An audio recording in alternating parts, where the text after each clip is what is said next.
প্রশ্ন শুধুই জবাব খুঁজে যায়, তোর ভুলেরই মাসুল তোকে গুনতে হবে ভাই, কেউ দেবে না রে জবাব। কখনো কখনো একটা কণ্ঠস্বর শুধু গান নয়, সেটা মানুষের প্রাণের স্পন্দন হয়ে ওঠে। হ্যাঁ, আমি কথা বলছি সেই সুরের জাদুকর জুবিন গার্গকে নিয়ে, যিনি কোটি কোটি মানুষের শৈশব, কিশোর আর যৌবনের সাউন্ড ট্র্যাক। কিন্তু এই মুহূর্তে জুবিনদার আমাদের মধ্যে নেই। রিসেন্টলি 19শে সেপ্টেম্বর দুপুর 2:30 নাগাদ তার মৃত্যু হয় সিঙ্গাপুর জেনারেল হসপিটালে। তাকে শেষবারের মতো দেখার জন্য এত মানুষ জড়ো হয়েছিল যে এটা হয়ে উঠল the 4th largest gathering in the world history. 1972 সালে অসমে জন্ম নেওয়া এই প্রতিভা ছোটবেলা থেকেই সঙ্গীতের সাথে মিশেছিলেন।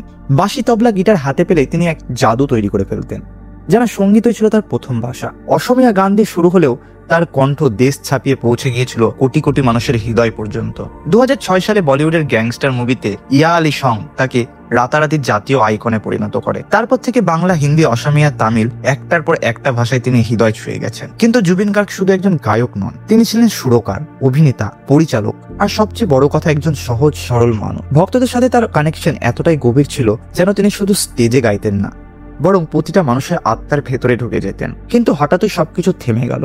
সিঙ্গাপুরে চিকিৎসার সময় মাত্র 52 বছর বয়সে তিনি আমাদের ছেড়ে চলে গেলেন। এক মুহূর্তে যেন কোটি কোটি মানুষের শৈশব, স্মৃতি আর আবেগ ভেঙে টুকরো টুকরো হয়ে গেল।